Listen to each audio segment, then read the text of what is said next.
On est d'accord que ce temps-là, gris comme ça, c'est le meilleur temps qui puisse exister pour un photographe. Je veux dire, c'est tout doux, c'est magnifique. On est en pleine été, hein, mais on se croirait vraiment en automne. J'adore cette ambiance. Magnifique.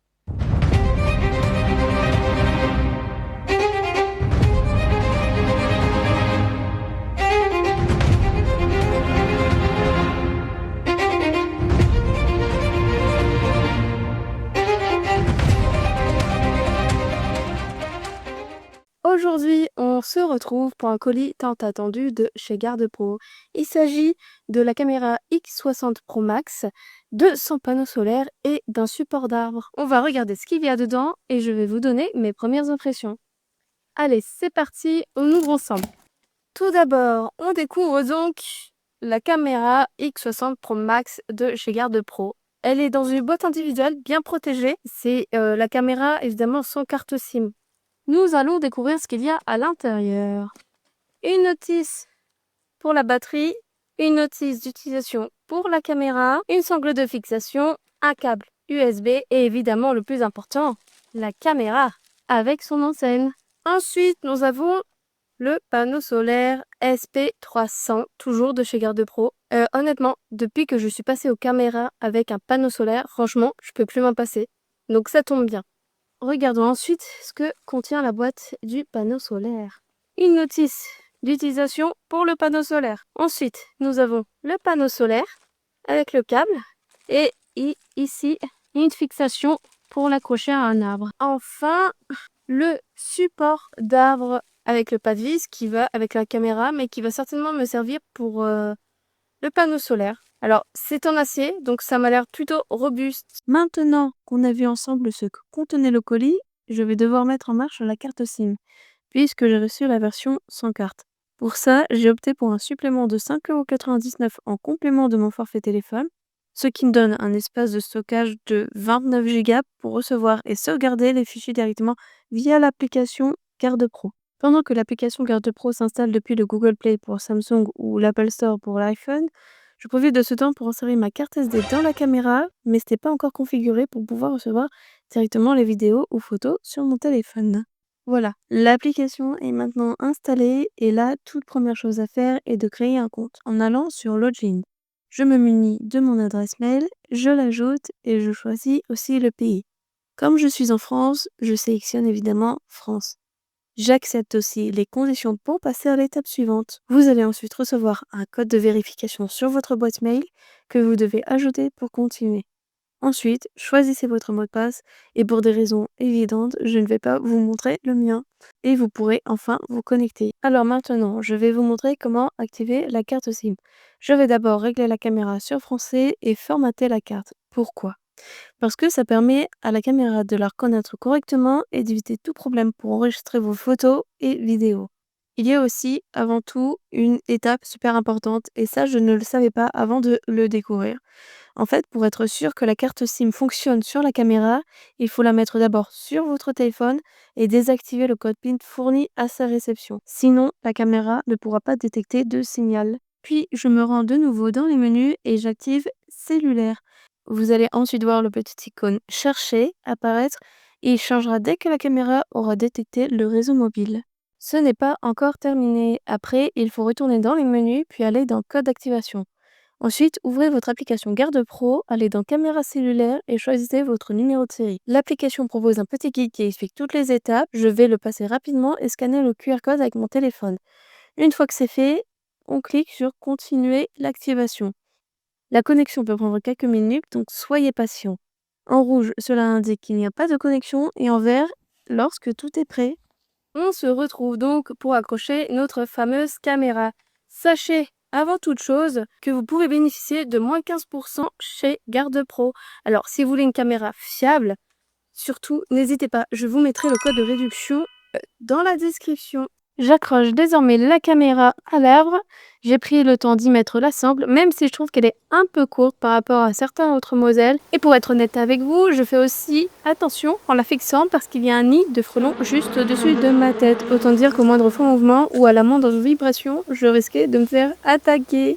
Voilà, elle est accrochée. Pour vous la présenter un petit peu comme ça, une fois accrochée sur l'arbre, donc nous avons ici l'antenne. Nous avons ici les LED qui sont invisibles pour les animaux. Ici, il s'agit de l'optique. Et nous avons les 3 capteurs PIR, central et latéral. Sur le côté, on peut voir donc qu'il y a le trou de passage pour la sangle. Ici, c'est pour un câble. Et juste en dessous, on a de quoi fixer avec une fixation d'arbre et pour brancher le câble. Évidemment, là, c'est assez solide. On peut aussi y mettre un cadenas et pouvoir enlever les petites protections.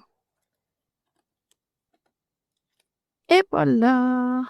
Là, je suis en train d'accrocher le support d'arbre et ça rentre parfaitement. Là, je vais accrocher le panneau solaire dessus en espérant que je l'ai pas mis trop bas, que les animaux ne puissent pas trop y toucher. Et donc là, on a une petite boule amovible pour pouvoir bouger soit la caméra, soit le panneau solaire. Je l'ai orienté de façon à ce qu'il soit vers le soleil, espérant que ça va fonctionner. J'ai accroché le câble, donc je l'ai passé autour de l'arbre et j'espère vraiment qu'il ne va pas y avoir d'animaux en fait qui vont venir grignoter les câbles. On verra tout ça. Il est enfin temps de mettre la caméra en route. J'appuie sur Start et il y a environ 30 secondes d'attente avant qu'elle commence à filmer, ce qui nous laisse largement le temps de nous éloigner tranquillement. Je reviendrai ensuite vers vous pour vous partager mes impressions et vous montrer les résultats. Ça fait 4 jours que la caméra est posée et je rencontre quelques difficultés, donc je vais vous montrer ce qui se passe. Déjà, pour commencer, le premier jour, pas de vidéo. Le second jour, je reçois une notif sur le téléphone, mais rien dans la galerie. Je me dis, bon, ça doit être un souci de stockage. Donc, je vide mon téléphone et là, évidemment, ça fonctionne. Je reçois une autre notif et donc une vidéo. Sauf que il y a énormément de latence. Alors, je me dis que le réseau est mauvais, mais pourtant, c'est un endroit où ça passe bien. Et hier, la caméra détecte de nouveaux mouvements. C'est un écureuil. Donc du coup, je vais quand même vous montrer les vidéos. Et là, encore déçu. Trop de latence. Du coup, je me dis non, mais là, c'est pas possible. Il y a vraiment un souci. Et frustrée comme je suis, je me dis bon, je vais aller mettre une autre caméra, pile en face de la caméra de garde pro. Et s'il y a du mouvement, au moins, c'est filmé correctement et on verra ce que ça donne avec l'autre. Cette nuit, je tombe sur une petite famille de sangliers. Le truc improbable parce que depuis que j'ai mis une caméra ici, il n'y en a pas eu. Et là, pareil, de la latence sur la caméra garde pro. Et du coup, je vais vous montrer ce que ça donne avec l'autre caméra.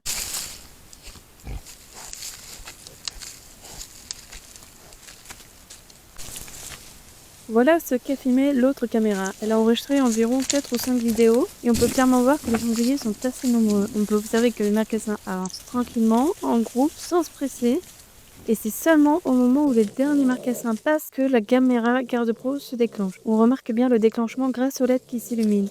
Alors comment se fait-il qu'elle se déclenche qu'à la fin? Pour ça, il va falloir que je l'utilise plus longtemps et dans différents endroits. Ce matin, je me réveille et là, je reçois un mail de garde pro qui me dit exactement, je vais vous le lire.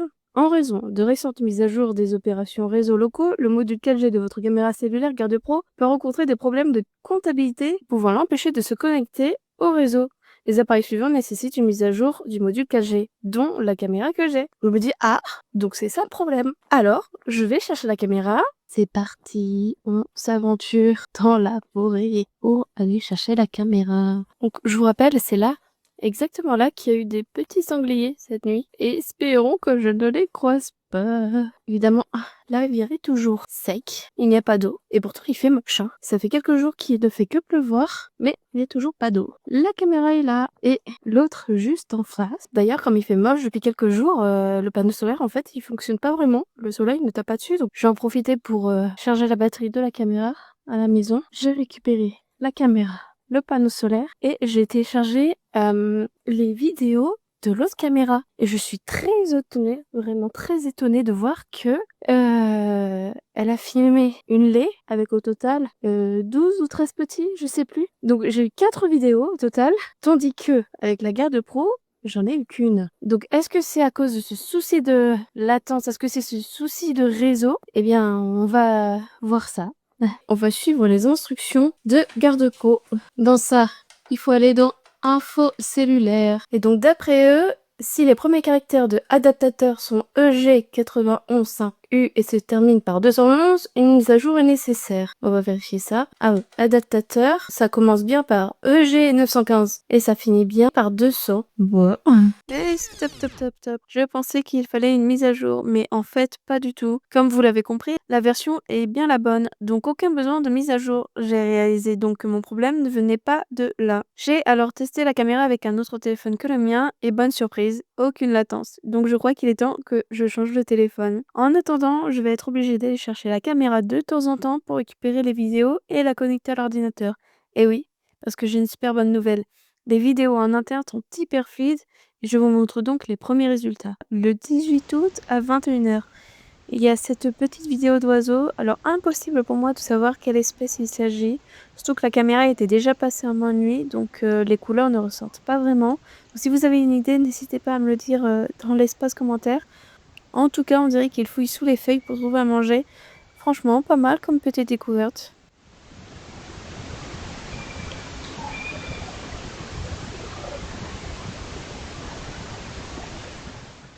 On continue avec une vidéo d'un renard le lendemain matin à 6h51.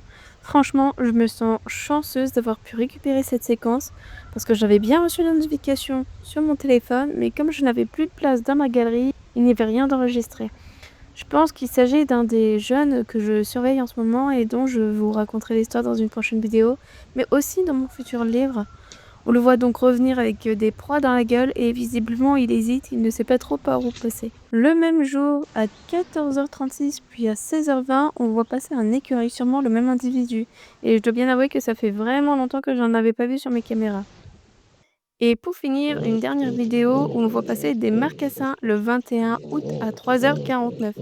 En réalité, il y avait bien plus d'individus puisque si vous avez regardé toute la vidéo, vous avez sûrement aperçu les autres sangliers filmés par une autre caméra juste en face. En tout cas, ils sont à la fois super bruyants et vraiment trop mignons. Pour conclure, j'avais donc choisi un emplacement idéal, là où il y a du passage. Là, actuellement, je les place ailleurs parce que je teste de nouveaux réglages. Mais ça, ce sera pour une prochaine vidéo, certainement. Parce que tirer des conclusions définitives demande plus de temps et plus de situations différentes. Mais ces premières vidéos suffisent déjà à montrer l'efficacité de la caméra sur un plan visuel, mais aussi sur un plan sonore. Oui, j'ai remarqué un peu de latence, mais ça, finalement, ça ne vient pas de la caméra, ça vient vraiment de mon téléphone. Et pour l'instant, je peux rien y faire. La seule chose que je peux faire, c'est de récupérer la caméra, de l'emmener à la maison, de la brancher sur l'ordinateur et de récupérer les vidéos avec une fluidité correcte. Petite précision aussi, cette caméra-là ne dispose pas de fente pour une carte SD, c'est-à-dire qu'il est intégré dans la caméra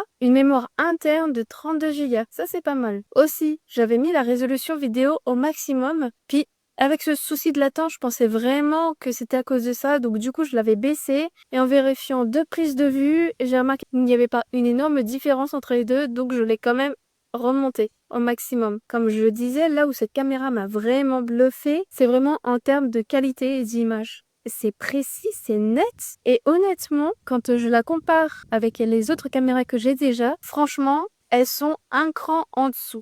Et pourtant, je trouve qu'elles sont déjà de bonne qualité. Et parlons du son. La possibilité de régler l'intensité du son, pour moi, c'est une fée qui... Franchement, c'est trop bien. Vous l'avez certainement entendu sur la séquence des sampliers, mais je vais quand même vous remettre la séquence avec le son et aussi la séquence avec l'autre caméra pour que vous entendiez ce que ça donne. Écoutez.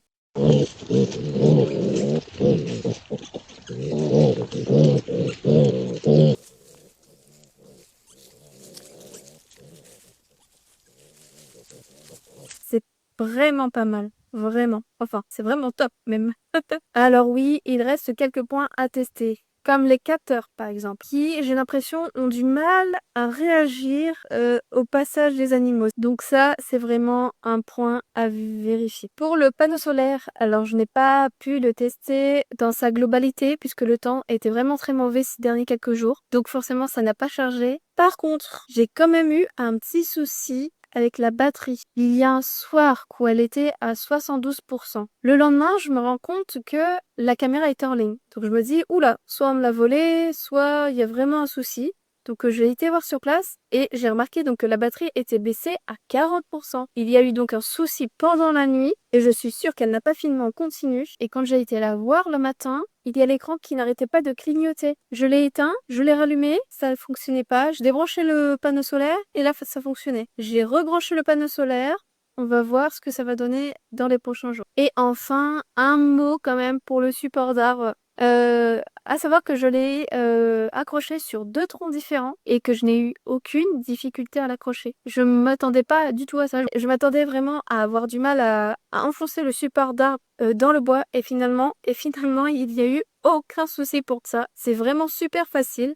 Et en plus de ça, l'avantage c'est qu'elle a une tête amovible, donc on peut accrocher la caméra autant que le panneau solaire dessus, le bouger dans tous les sens, c'est nickel, simple, efficace. Et je pense même que je vais en racheter d'autres. Et donc pour compléter ce test, je vais certainement vous faire une autre vidéo en ce qui concerne tout ce qui est la navigation intérieure de la caméra, c'est-à-dire par exemple comment voir les vidéos, comment les supprimer, etc. Parce que ça on n'a pas vu. Et je vais aussi vous montrer comment fonctionne l'application GaradePro, histoire que vous en tiriez un maximum. En tout cas, cette caméra pour l'instant m'a bluffé sur plusieurs aspects, mais et comme je disais, il faut quand même continuer à la tester. Sinon, on ne sait pas vraiment ce que ça va donner pour pouvoir vous donner un retour bien complet. Et je vous rappelle donc que si vous voulez vous procurer cette caméra ou alors une autre caméra ou bien des accessoires de chez GaradePro, vous trouverez un lien en description avec mon code promo pour bénéficier de cette réduction. Surtout, n'oubliez pas de liker, de commenter, de partager et de cliquer sur la petite cloche pour ne rien rater. Et cela me permet vraiment de me soutenir et de continuer à faire ce que j'aime.